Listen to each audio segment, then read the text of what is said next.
Welcome back. Carl Rominger here answering your legal questions for another hour, right up until 3 o'clock.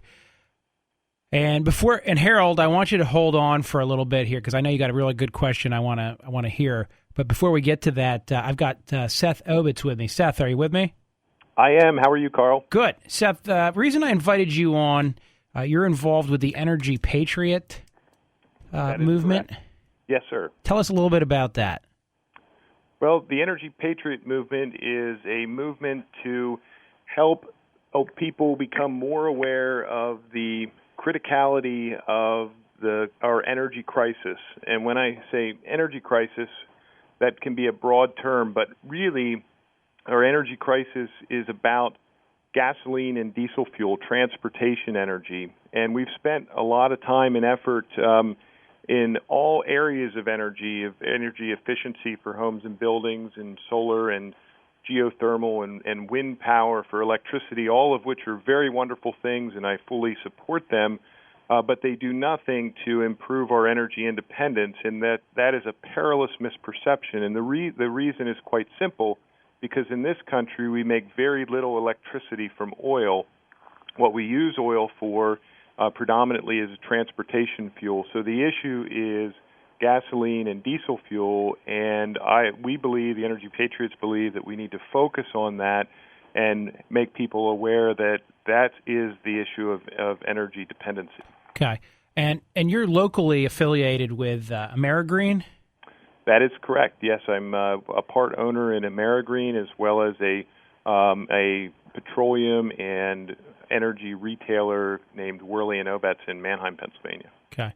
And what can, because we have a lot of listeners who are homeowners, obviously, but we have a ton of listeners who are small business people with offices, fleets of vehicles, et cetera. What can they do to help on the energy independence angle? Well, again, if you remember that it's about gasoline and diesel fuel, one of the easiest things to do is efficiency. And as somebody that grew up in the oil business and still sells a lot of oil, it may sound like I'm cannibalizing my business, and to some degree that we will if we are able to achieve energy freedom. But at the same time, it's not worth the cost that we're paying in the thousands of lives and the economic devastation that is being caused by us exporting billions and billions of dollars. So number one is efficiency, and that will certainly is driven by the cost of fuel, but if it's also driven by a conscience of saying,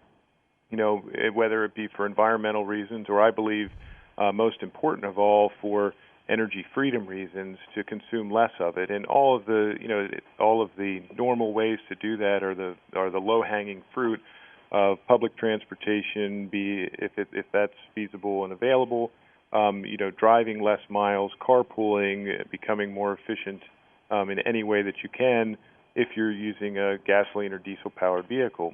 And then secondly is alternatives, and alternatives range anywhere from propane and compressed natural gas, which we're going to be seeing more and more of, to electric vehicles, and hydrogen, which is a long, long ways off, of course. But any of those alternatives, biofuels being an additional one, are ways that we can break the back of OPEC, and that is what we need to do. That will go a long, long way into fixing, not just the price at the pump, but our ability to have what I term energy freedom, which really means that we don't have to, or at least we can have a choice about sending our kids to die for oil in the future. Okay, and so that's kind of the reason I was most interested. It seems like you guys have your focus on the concept that we need to not only try to bring down cost, et cetera, but at the same time think about energy resources as what can we source locally and get locally, so that we're not reaching out and basically, I don't want to say funding our enemies, because that might not always be the right term, but essentially a lot of our petrodollars do flow to states who don't have our best interest in heart. That's actually a very nice way to put it, Carl, and it's something that, and I'm as guilty as it is anyone else. When I put my credit card in at the pump, I have a lot of other things on my mind. I'm not really thinking of where that money is ending up and what tragic consequences it can have.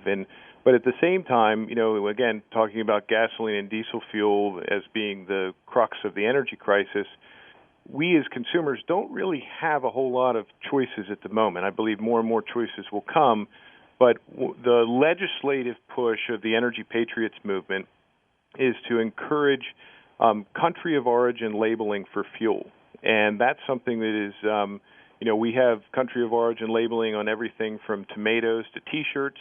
Biofuels, for instance, have a very comprehensive tracking process that tracks each gallon from cradle to grave. And while there's some complexities and commingling that happen in the petroleum supply chain, right. Remember, every gallon is tracked, accounted for, and invoiced along the way, and if it had a number that traveled with it that would designate country of origin labeling, it's an entirely feasible process, and I believe that choice is the first step towards freedom, and right now we really don't have that choice because there's not transparency for the consumer. You mean I could stop sending Hugo Chavez money to oppress his people with?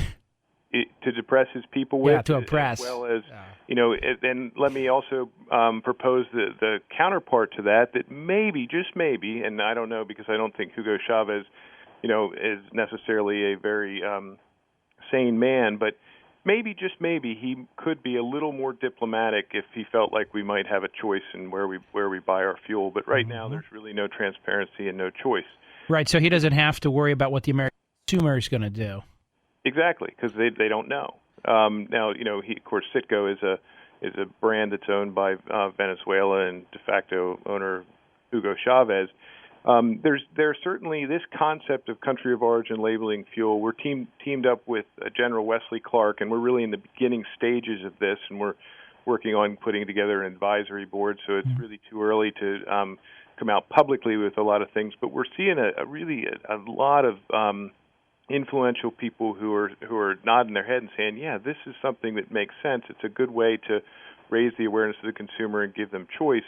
Obviously ExxonMobil would not be in favor of something that may create a little more paperwork for them, but it happens in many other areas in other industries. And in fact, electricity is a perfect analogy to this in parallel. Electrons are commingled on the distribution grid. There's no doubt about that. But if you or I, especially in Pennsylvania and many other states, want to buy wind power, then we can do that. Who knows where the electrons come from, but your money goes to the windmill operator, and there's a tracking process, in fact, a credit process that does that. And so it's entirely feasible to do that for petroleum also. And I'm just looking up, my coffee mug was made in Ecuador here. So, I mean, it's right on the bottom. Exactly. I tell you what, I got a caller who wants to ask you a question. Bill, you're on with Seth Obitz. Hi, Seth. There's some new devices out there. In fact, one is advertised on this radio station that propose that they will save fuel. The one that I'm curious about is some type of fuel cell, I guess. It has a platinum liquefied platinum in the cell, and it mixes with the gas. I guess my question is, are you aware of some of the newer devices, and are they legitimate in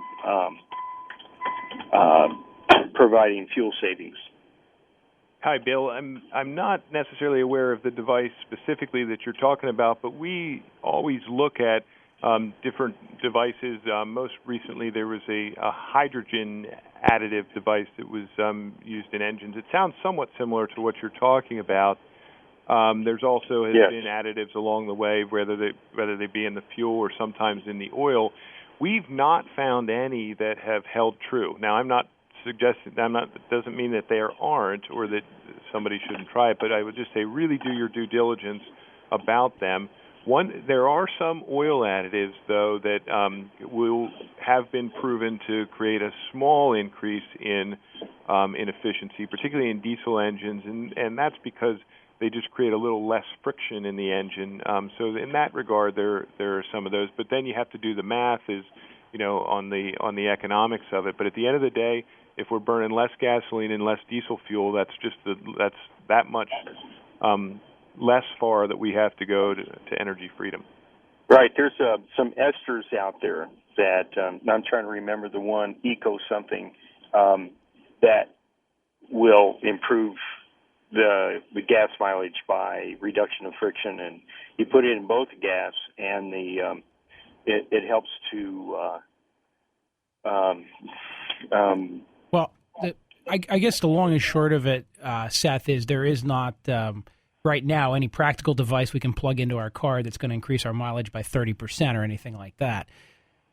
No, certainly not that substantially. But I would encourage people that do your research, do your due diligence, and hey, if it seems like it might work, as long as it's not going to be overly costly and risky for you, it doesn't hurt to try. That's the way we look at it. We try a lot of different things. Seth, I got to go to break. Can you hold on for me a little bit? Sure.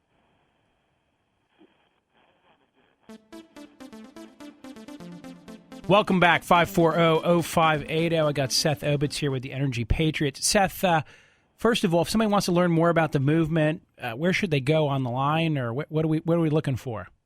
Yeah, we have a little bit online, theenergypatriots.com, and from there you can sign up to be a signer of the Declaration of Energy Independence. And again, we're just at the very beginning of this. It's very grassroots time, and we're putting together a whole team to really create a nationwide movement. And General Wesley Clark, as I had said earlier, was with us down at Independence Hall in Philadelphia in late August.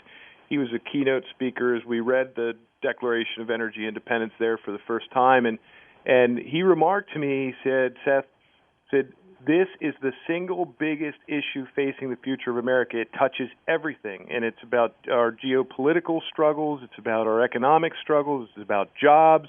That 8 million jobs could be created if we would develop more domestic energy in this country. It has such far-reaching effect that if we can achieve energy freedom, it will go a long way into making America a much better, more sustainable economy in place. Yeah, it really could fundamentally change the balance of trade in a lot of ways, because that outflow on energy is just astronomical. Let me ask you this, then. I'm going to let you go, but I want to get a promise out of you that you'll keep us updated on what you're doing. And second of all, if I fill in for Durgan at some point when we have a much bigger audience, I'd like to bring you on and get the word out there. Carl, I would appreciate that very much, and thank you for all you do, and it was great to be here. All right, Seth, again, keep us updated. I'm going to be bugging you a little bit because I want to know more about this, and I want to remind everybody out there, the idea is to put America on an energy-independent platform where we don't have to reach out to the third world to... Well, at a minimum, we call it energy freedom, so we can have choice and transparency in the energy markets. I'm really not suggesting that we might not buy oil from whomever. I'm not trying to create an isolationist policy, but we must have choice to have a free market. And at the same time, I always my other theory is you always don't want to burn up all your internal resources in case you ever can't get them externally either. Correct. So it's a good idea of the balance. Now, what do you think about, before I should let you go, but before I do, what do you think of this pipeline they want to build down the middle of America?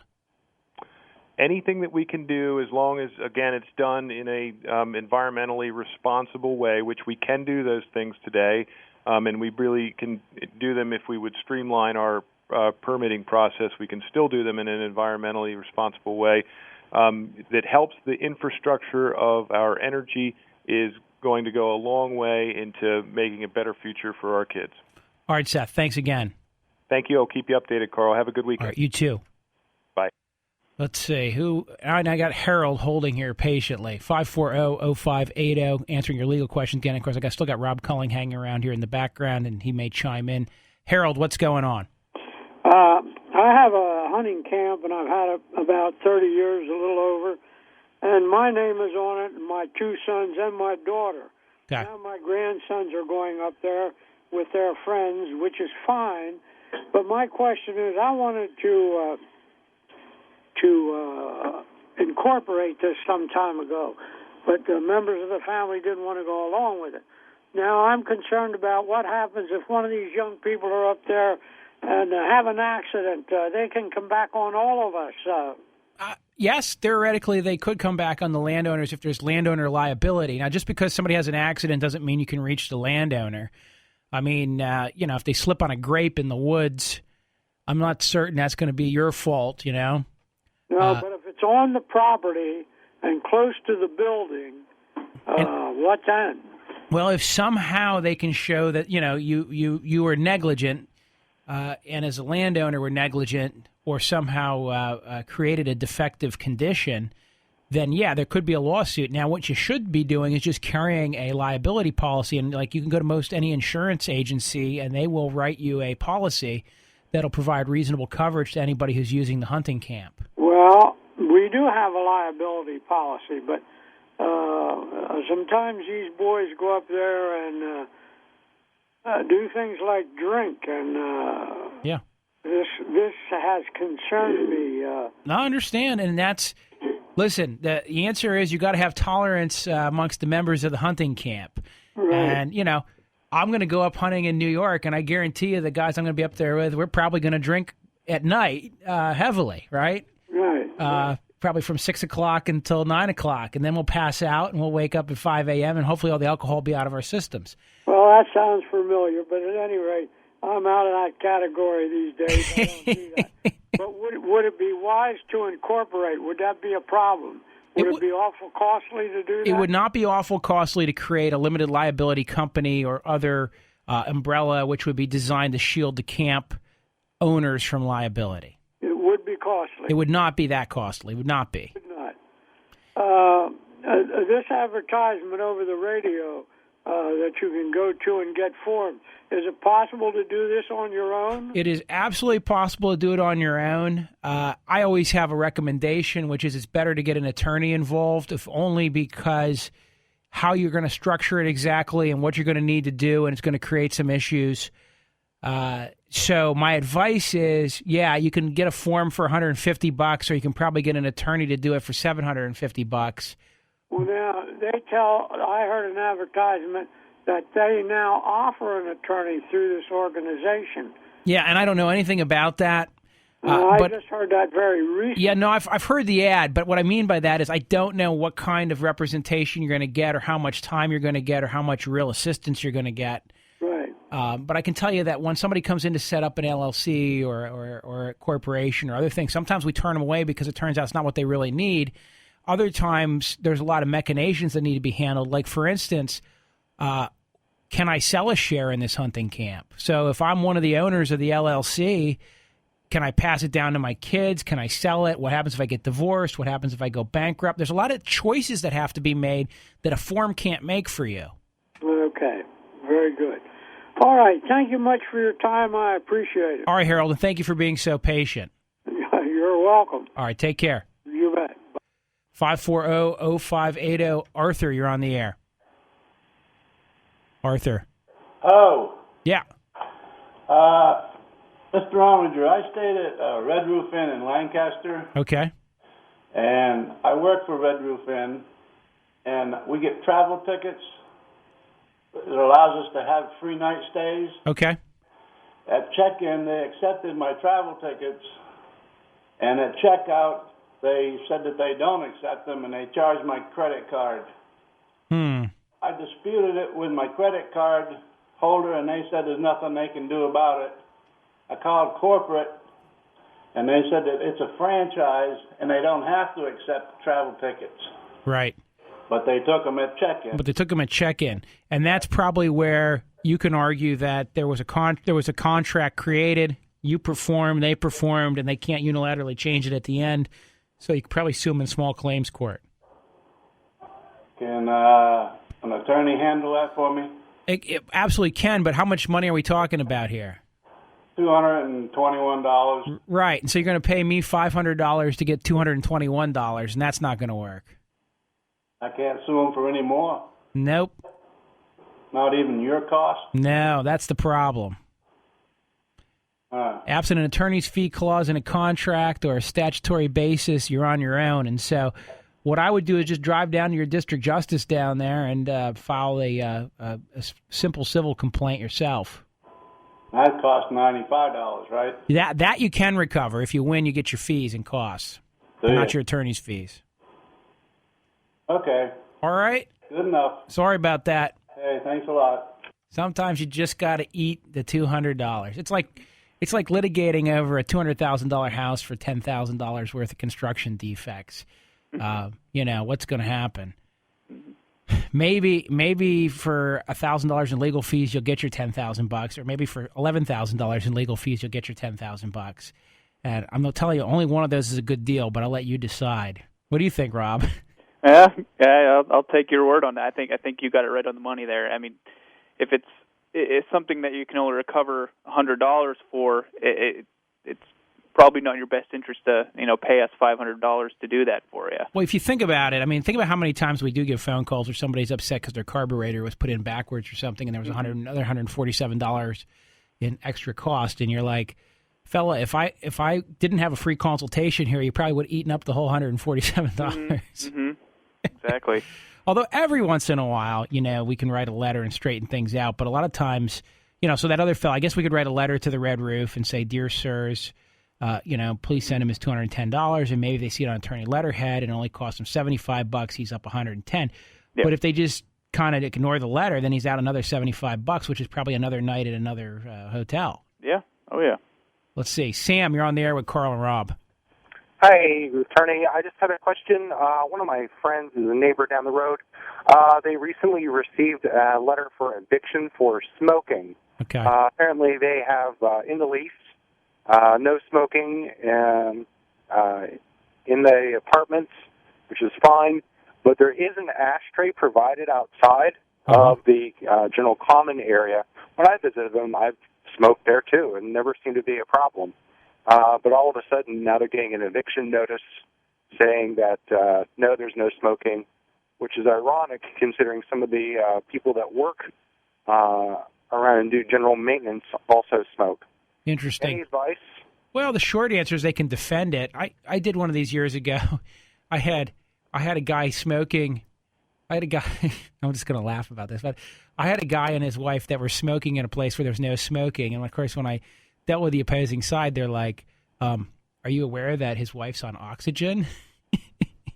And I was like, no, I was not aware of that, but now I understand your concern. My point being, though, is you can fight that. I mean, you can say if the lease says no smoking, then we thought you meant in the apartment, and to the extent that we're now on notice that you mean no smoking whatsoever, well, we were fooled by that ashtray in the common area outside. And if I'm the judge, I'm kind of going to say, all right, what's the rule? Are you saying they smoked in the house, in the apartment, in the hallway, or are you saying they utilized the ashtray that you put outside somewhere? And if so, I'm not sure that's a violation of the lease. Okay. All right? Good information. Thanks, attorney. Hey, Have a great weekend. No problem. You too. Take care. All right, bye. Got to go to break. 540-0580. Come back. We'll keep answering your legal questions.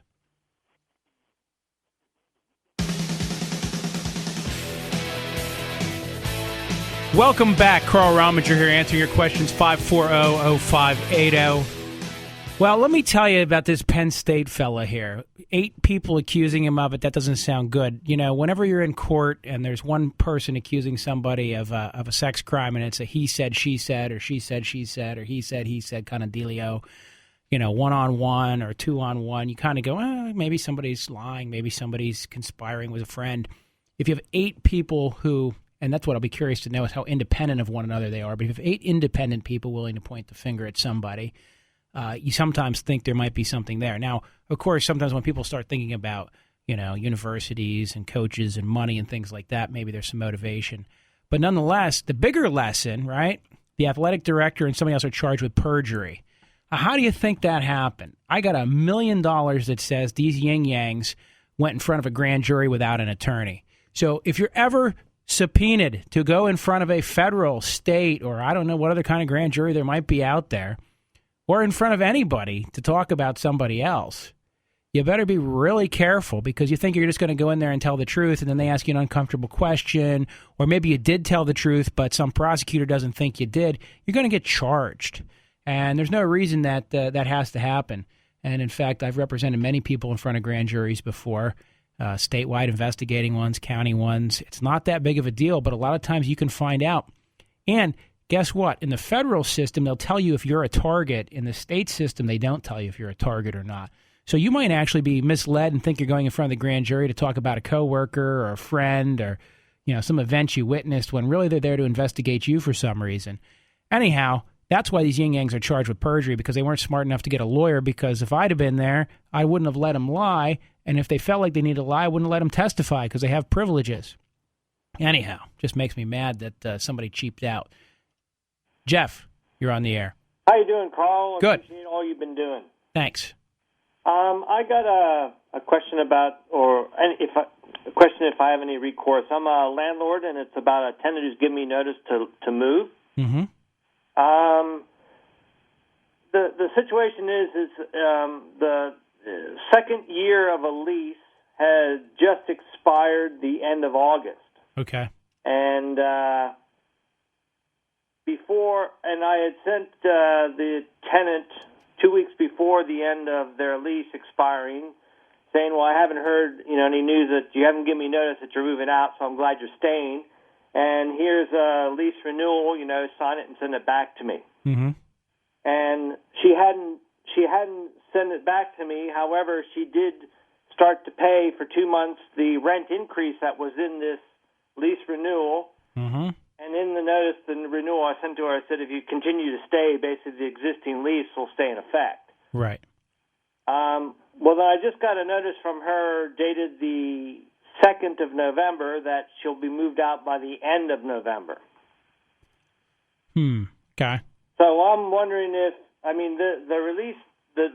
lease that was supposed to renew would be for a year, although she could break it as long as the lease did not terminate between September and April, during the winter months. Right. So I'm not sure how it stands. She did pay based on the new lease, so to speak. I'm not sure if how much I can hold her to. What's my recourse? My thought on the matter is, absent a written lease, she's probably going to be able to successfully argue that even though I paid the increase, it's essentially a month-to-month. Right. I think she's going to be able to successfully argue that. More importantly, the high probability of her successfully arguing that causes me to think that it's probably best just to let things go. But, you're certainly entitled to try to enforce it. Right. Now, even on a month-to-month, it still requires a 30-day notice. Correct. And she gave me on the November 2nd. Therefore, it disqualifies November as a 30-day notice. So you may be able to get one extra month in there. Right, to the end of December. You may be able to get one extra month on the calendar month theory. Right, right. Okay, that was my question. That's my thought. I think the statute of frauds and the whole concept of transactions with land having to be in writing in this instance kind of trump. It's sort of like you sent her an offer, and in a regular contract, we'd make the argument that the fact she sent money back may have created it. So you may be able to work around it. So, here's the dealio. Right. I would kind of, unless she's listening to this show, right? I would approach her from the standpoint of, hey, here's what I think I can hold you to. And I'm going to try to hold you to the whole lease, but here's what I'm willing to accept. And see if you can't work something out with her. Now, yeah, that's the approach. I basically was saying I will try to rent it as soon as possible, but you must pay rent until I do that. Until you do, and I think it's worth taking that position. Right. All right. Thank you very much, Carl. You're great. All right. Hey, thank you. All right. Bye-bye. Bye. That's, I don't know the exact. I can see like wiggle room on both sides of that, because you have a writing and then you have some performance, and the statute of frauds, which says that everything for real estate has to be in writing, blah, blah, blah, blah, blah. I don't know if that just talks strictly to sale would be the argument, but there's 8 billion exceptions to it, and that sounds like you could craft one out, but then it's landlord-tenant overlay. Sure, Carl, in PA, Cindy. Go ahead, Rob. If lease terms in PA have, I think it's a 3-year. If it's longer than 3 years, or 3 years and longer, it has to be in writing. I think otherwise in PA, you can have oral lease terms for less than 3 years. Yeah. Okay, well there you go. Then I hope the caller's still listening, because then you may be able to argue. Now, but there wasn't really an oral agreement there. He sent her a proposed writing, and then his position was, well, we'll just stay, So I guess the next question is whether there was a mutuality and meeting of the minds. Yeah. Or what this dealio was. But I think you were on the money there earlier, that it's probably going to be a month-to-month type argument. From her, yeah. Once the initial term was ended. She's a holdover tenant at that point. The question is whether they created a new lease or not, and I guess that's the problem. Mm-hmm. Cindy. Yes. Okay, what's your question? Question is, I'll give you a little bit of background first. October of 2002, at that time, my 10-year-old daughter told me that her biological father had been molesting her for 5.5 years. Okay. I filed for a PFA, was granted a 18-month PFA by the courts. I had reported it to local township law enforcement. Mm-hmm. I originally had went to PSP. They said I had to go through the township. My problem with that was my mother-in-law at the time was the chief of police's mistress. She had lunch with the president judge of that county twice a week. She was best friends with a state rep. His grandfather was a retired sheriff with the county. So she was very politically connected. Right. It was brushed under the rug. They attempted to investigate it. They pulled him in 2 different times for questioning. He denied, or he refused a lie detector both times. Which he's entitled to do. Right. The DA said that he declined to press charges due to lack of evidence. Mm-hmm. Which is their option as well. Right. It was also a re-election year for him, and he was known for not trying very many cases during re-election years because he didn't want to lose the cases. So what's the essential question here, though, without all the political background and intrigue? Is there any other recourse for my daughter to seek legal action against him? She's no longer a minor. Well, I think on serious sexual crimes, if I remember right, it's like a 12-year statute of limitations, but whatever the exact statute of limitations is, it doesn't start running until the person is 18. Okay. So if she just turned 18 or 19, then she's surely going to be able to bring a private criminal complaint potentially. The civil statute of limitations, I'm not sure on. Okay. Does she have to go back to the county? The only person who can prosecute that person is either the prosecutor of that county or the Attorney General's office.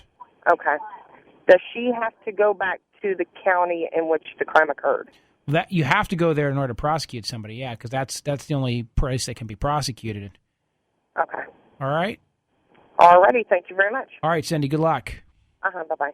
Got to go to break here. Carl Rominger answering your legal questions. Obviously, we're here every Saturday from 1 to 3 live answering them. Of course, if you can't get a hold of us or you need a lawyer actually to do something for you and you might be willing to pay for it, you go to romingerlaw.com. Or you can call our office, 241-6070, 241-6070. One of my old buddies, Tommy Geyer, says that I have to put the phone number out every time I do the website. And I tried to explain to Tommy that he's the only person left in America who can't get on a website. See you after the break.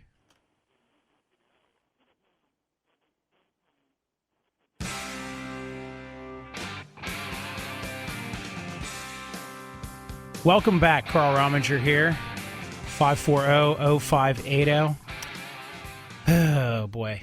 Don't forget, we're going to have a Festivus show. And for those of you who don't celebrate Festivus on a regular basis, as you know, it will include a couple important things. Feats of strength, for instance. And I'm not sure exactly what we're going to do for feats of strength yet.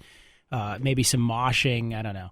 And also, of course, the airing of the grievances, which is the most important and probably the best part of Festivus, particularly if you're just an angry person. So don't forget Festivus. And, of course, I'm trying to figure out which Saturday that's going to be. But it'll be, as you know, it's usually held right around December 23rd. Andrew, you're on the air. Hi, Carl. We have a dairy farm, and dairy farmers are subject to a deduction by our purchasers of 15 cents per 100 pounds of milk from our checks. Mm-hmm. It goes to various promotion programs, which are overseen by the National Dairy Promotion and Research Board. Correct. It was created by a law back in the 80s, I guess. For some reason, they allow an exemption for certified organic farms from that deduction, and I'm not sure why they allow that, but if I'm eligible for it, I'll take it. Right. Unfortunately, we became certified about a year ago, and I was not aware of the paperwork that needs to be done to acquire that exemption. I thought it was automatic. Mm-hmm. My purchaser was not deducting that because I guess they made some incorrect assumptions also. So they are probably the ones that are actually on the hook to pay that, for the past year. Right. Obviously, if it would have been deducted by mistake, it wouldn't be a big deal because it would have already came out. But the problem is now somebody has to go back and pay it. Somebody times. So now help me out here, because I know 100 pounds of milk sounds like a lot of milk, right? Yeah, 100 pounds of milk is equivalent to, milk is very close to water in weight per gallon, which is, 8.3, something like that. Mm-hmm. So it's about 15 gallons per 100, is it? Or So, right. So now here's my next question. Like, what are we talking about in terms of... I'm looking at about $1,000 probably over the past year. Right. It's got to come out of somebody's hide, so to speak. So I guess what I'm wondering is, I don't really want my purchaser to be stuck with it, because in the end, that doesn't help me either, So right. It just seems to me that the real issue here is that the paperwork wasn't in order. Even with the IRS, you can go back and file an amended return. Couldn't the case be made that, how can I convince them that what claims can I make that can help to convince them that, we should have been eligible, but it's just the paperwork wasn't. Right. And I don't know about retroactivity in that issue. It's administrated by somebody, right? Right, the National Dairy Board. And so they must have some rules, and there must be some Code of Federal Regulations, et cetera, that apply. I'm familiar, by the way, if you know, I think some other farmers have fought that in court, saying it's a form of forced speech. Yeah, and I'm not trying to go down that road, but they do offer the exemption. I met the eligibility requirements. Well, I'm not talking about 10 years ago. I'm just talking about for the past year. For the past year, right. I'm willing to forget about December since it was in the last calendar year if necessary. But, for this year, I would like to see that exemption if I'm in fact eligible for it. So you're going to have to find somebody who's familiar with their code. And, I mean, the reason I say that is we could certainly look that up for you, okay? Okay. And I've done stuff like that before. And one time I represented, for instance, somebody who was in the radio industry, believe it or not, imagine that. And we had to look up a whole bunch of information on rights and rights management and royalties, and it was worth their time to pay a lawyer to spend a lot of time on it, okay? Worth their money, I guess, to spend a lot of time on it. Here, there could be a real simple answer, or there could be a really tough answer. I would encourage you to first go directly to them and say, hey, do you have any way that I can do this retroactively? Well, they say that they don't. I was able to find the Dairy Promotion and Research Order on the Internet. Now, that's probably not the law in all conclusiveness, but it does say that it needs to be filled out by July, for a given calendar year, but that's for every following year. It says it can be applied for at any time initially. So it doesn't really say, it needs to be done before you start getting the exemption or anything like that, although they might try to make that argument. Right, make that argument. So it's a gray area. And so the next question is, we're talking about $1,000, and of course we were joking about this a little earlier. Exactly, I heard that. And where do you weigh it out? How much money do you want to spend? So maybe a couple $100 to figure out if you have to pay the $1,000. And then if you can take a position where you don't, maybe it's worth it. On the other hand, now you're going to be out $1,200 or $1,300 instead of $1,000 if the answer is no. So you're going to have to guess that one, I guess. In reality, the responsibility to make the deduction rests with the purchaser, so I think they're the ones that are ultimately responsible. Right. And, the other thing you could say to them is, hey, listen, I'm willing to share the legal cost with you, to throw them a bone and say, I'm willing to share the legal cost with you figuring this out, but I don't really want to pay $1,000 either. Right, exactly. All right, Andy, I guess that's the best I got. Thanks for your information. Hey, no problem. Take care. Okay, take care. 540-0580. Dale, you have a custody question. Yes. Now, man, I know I'm going to, especially since you have Rob with you. Does the court have a litmus test? The judges have a litmus test on who should or shouldn't get custody and whether it should be sole, joint, and shared?